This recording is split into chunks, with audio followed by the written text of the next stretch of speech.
Hey, there are only 3 things a prospect is guaranteed to see every single time they go through your funnel. And if you're not maximizing these 3 things, you're leaving money on the table no matter how good the rest of your funnel is. Now, I'm sure you're probably thinking like, oh, he's going to talk about the video sales letter or the back-end nurture sequence like he always does. Wrong. Those parts of your funnel are absolutely necessary. And by the way, if you haven't watched my previous video that goes deep into how to implement them, the video is up here for you to watch. But while these things are necessary, there's no absolute guarantee that your prospects will consume them before showing up to the call. So for those of you who don't know me, my name is Dylan Wart, founder of Margin Maxing. Margin Maxing is a B2B advertising firm helping B2B companies profitably scale with paid ads. So today I'm going to walk you through exactly what those 3 guarantees are, why dialing them in matters more than anything else in your funnel, and how to maximize each one so you're converting more of the traffic that you're already getting. So let's get into it. All right, so here are the 3 things that your prospect will absolutely see every single time that they go through your funnel before they can book a call with you and show up. So the first one is your ad hooks.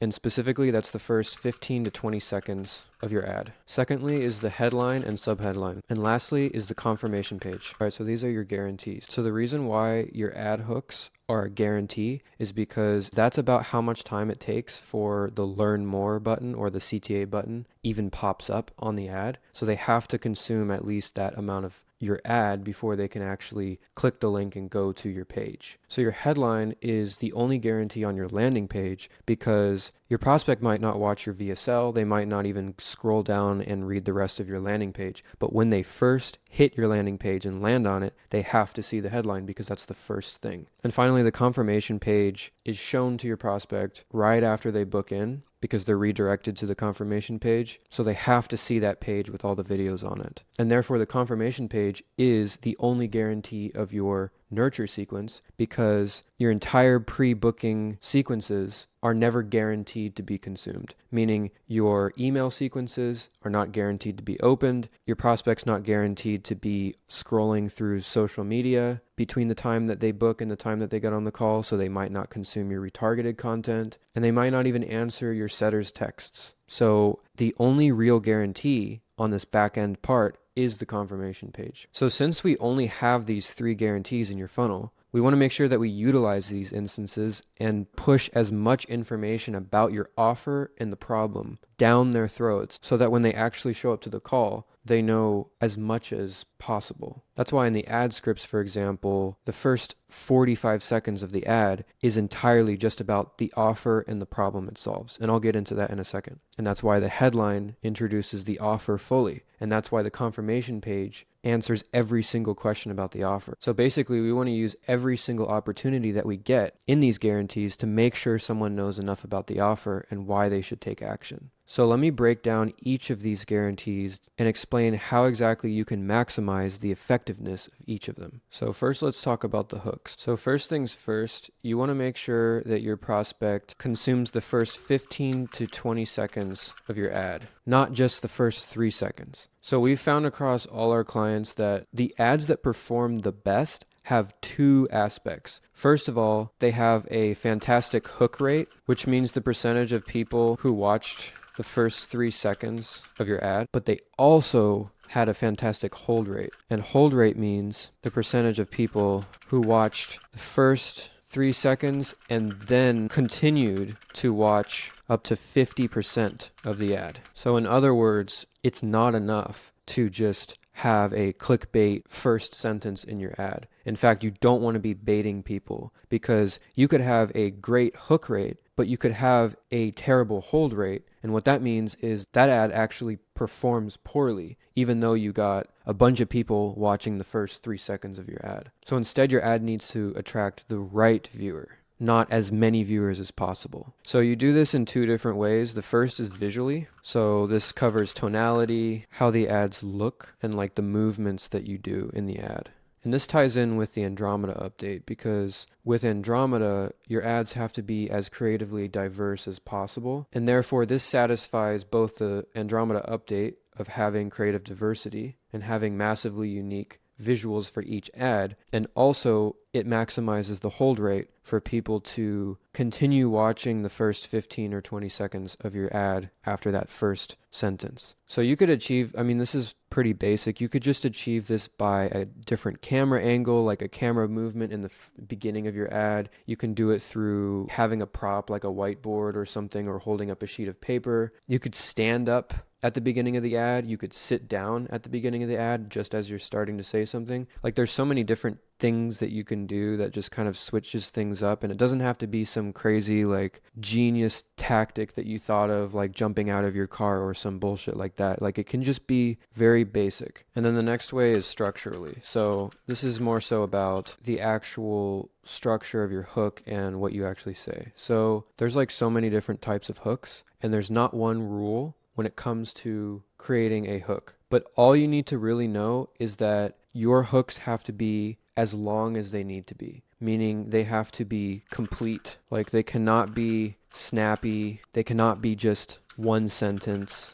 and they can't be like clever. And what I mean by clever is like, you know, some AI type of vague, like quick little phrase or something. Like, you're not trying to be cute with these hooks. You're trying to be clear, you're trying to be complete, and you're trying to basically convey the entire idea of the ad in that first 15 to 20 seconds, and even more. Like, your hook could be 45 seconds, honestly. So your hook is the entire idea of the ad, meaning the hook itself should pass as its own ad, and therefore the rest of the ad only builds upon that hook. If you were to take the body and the call to action and the rest of the ad out and just had the hook, that should completely convey your offer and the problem it solves. These are the key ingredients. So, and because these are the entire idea, like, a lot of times prospects, when they watch your ad, they'll just watch the hook and then click the link and go to your landing page. They won't like sit and watch the entire ad. In most cases, if you're able to articulate authority, benefit, clarity, enough desire, enough pain, and articulate your offer in that hook, that's enough information for them to just click onto your landing page and go down the rest of your funnel. Now, the actual length and contents and like structure of your offer really depends on the avatar that your specific ad is targeting. So an avatar is basically a person. So there's going to be different types of people coming through your funnel with different situations, different motives, basically different buying triggers that all want the same outcome, your offer, but their situation is different, meaning each of your ads needs to speak to each of those people in order to effectively get them to take the first action, which is click onto your page. So depending on their like situation, their desires,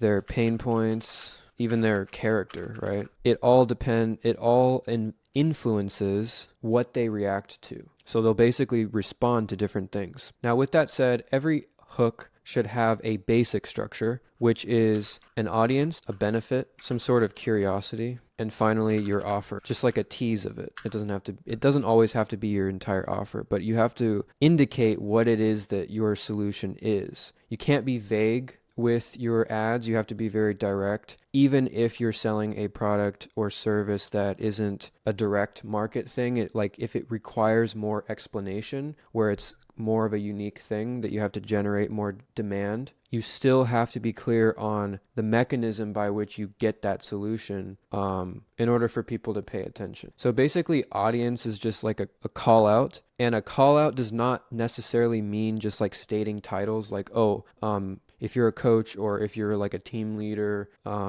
et cetera, et cetera. A call out is basically anything that helps the viewer understand that the ad is for them. Meaning you can call people out directly, but you can also call them out by the problem that they're dealing with, the desires that they have, or the specific situations that they find themselves in. And in these cases, specificity is important because you establish authority and you also establish that you understand their situation and you're calling them out. But ultimately, it doesn't have to just be like, hey, if you're a blah, blah, blah, here's our offer. Second, benefit is basically just the what's in it for me for the viewer. Like no one's going to pay attention to your service. Nobody actually cares about your service. What they care about is what they get from your service. So the outcome, right? You've probably heard about, selling the outcome rather than selling your service. And that's absolutely true. You have to tell the prospect immediately what's in it for them, or else they're just going to keep scrolling. Curiosity isn't like, it's not always necessary in the traditional sense, but it's usually just something like, let me show you how we can help you get X, Y, and Z. Or if you're dealing with XYZ problem, listen to this. Just something like you just having a form of curiosity, intrigue, just in the way that you present things will help people pay a little bit more attention. Now, this is not,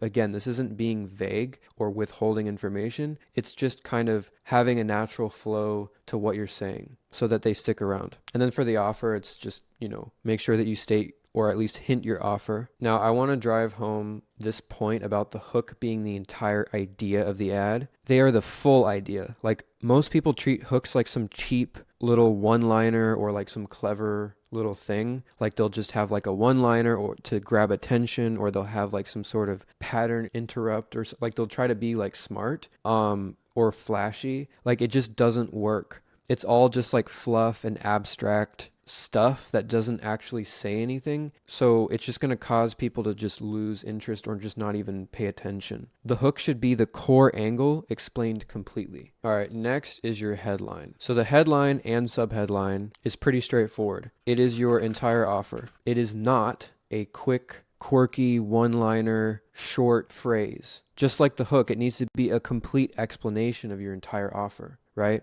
And this goes against like the traditional idea of things being like, oh, your headline has to be as short as possible, or the less words, the better. Like shorter is not better in this situation. And the reason is because if the headline is your only guarantee on the landing page, meaning it's the only thing that you're guaranteed to have your prospect read, it has to be as specific and clear as possible. You can't waste space with some vague, abstract line. It has to have a list of things. It has to have who it's for, the exact outcome they get, the time frame that they'll get it in, the mechanism by which you'll get that result, and also the differentiators, like what makes you different from your competitors, like what sets you apart. What gets you better results, right? Now, if you want to learn about how to actually create an offer that's both attractive to cold traffic, like meaning people who don't know you, and also that allows you to make money on the front end, meaning like not having some low ticket service or subscription or seat-based thing that you're selling with your ads and having to like make up the money on the back end, you want to make it on the front end. If you want a front end high ticket offer that converts cold traffic, check out the cold traffic offer video. I have it up here. But basically the headline and your offer, because it's the same thing, has to be clear, direct,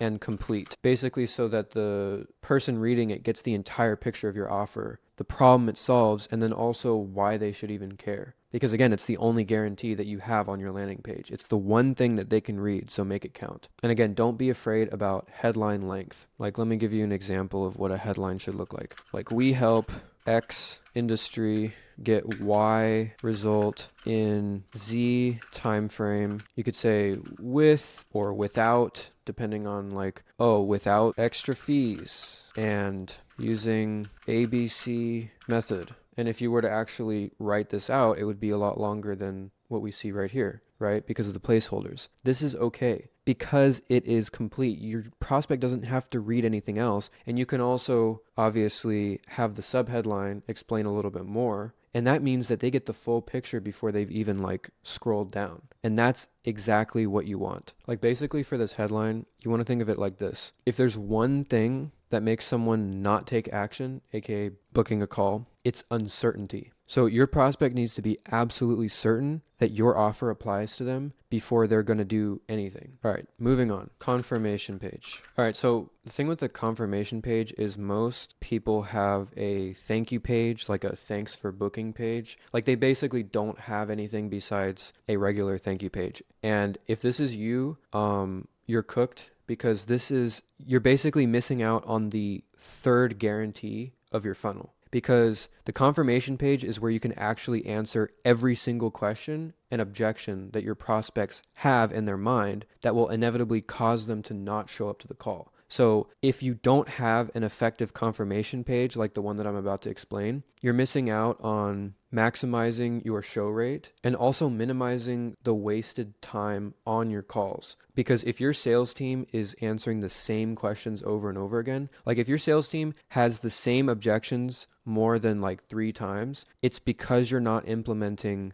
this system that answers the objections. Like you should make a video answering that objection and putting it on a page that your prospect has to view before they can even get on the call with you. That's basically what the confirmation page is. So let me draw it out for you. So basically, after they book, they get to this page, which has a main video on it, which is like, hey, thanks for booking. We have it scheduled. Make sure that you check the link and make sure that you've actually accepted the invite, blah, blah, blah. And then explain what the page is. So this page helps you do your due diligence on us. It answers the most common questions and concerns that we hear so that you can do your due diligence on us and know whether this is a fit, pretty much. So then you're going to have all your, like 5 to 10 videos on here, right? And each of them is like anywhere from like 30 seconds to 2 minutes, probably not more than 2 minutes, unless you're doing like some sort of breakdown. Typically, it's like between 1 and 2 minutes. You're just answering the most common questions,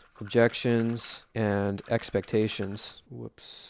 Questions, objections, and expectations that you hear or your sales team hears most often. So this does 3 things. Firstly, it eliminates the need for the prospect to do their own research. So like if their questions are answered on your page right after they book, they don't actually need to go onto Google and look you up or look your solution up or look whatever, your mechanism up and, browse Reddit or go down any rabbit holes, right? Secondly, it allows you to handle objections and first order questions you or your sales team has to deal with all the time, meaning that you can actually start the call talking about their specific situation and seeing if you can actually help them rather than just answering the same questions, what do you do? Why should I care? How does it work? Like stuff like that. Like you should not be getting on a call using your time or your salespeople's time answering those types of questions because that does not require a human to answer those questions. You should be going through the things that actually requires a human to like analyze their situation and see what use cases, for example, your product or service can be implemented with. So, and then thirdly, these videos can actually be used for follow-ups. With your sales team, your SDRs, your AEs, when they're following up and talking with your prospects, they can actually send these videos to help answer questions or help clarify something with them. So there's like a bunch of different uses for this confirmation page, but ultimately it's just something that your prospect has to see when they book in. So you might as well make the most of it and increase your show rates and lower your wasted time on every call by implementing these types of videos. All right, so now you know these 3 things that your prospect is guaranteed to see, meaning your ad hook, your headline, and your confirmation page. So you can go ahead and use this video as well as the frameworks I'll drop in the description, and you can implement these 3 guarantees in your own funnel. But obviously, if you're looking to scale profitably on paid ads, you need to make sure that you have the rest of the funnel dialed in, specifically your offer, your landing page, your video sales letter, as well as the back-end education systems that maximize show rates and close rates and allow your prospects to actually show up educated on your offer. And if you're looking for someone to build all of this out for you, including the ads, the funnel, and the back-end system, click the link in the description to book a strategy call with us, and we'll show you exactly what it would look like for your company. So until the next one, and thanks for watching.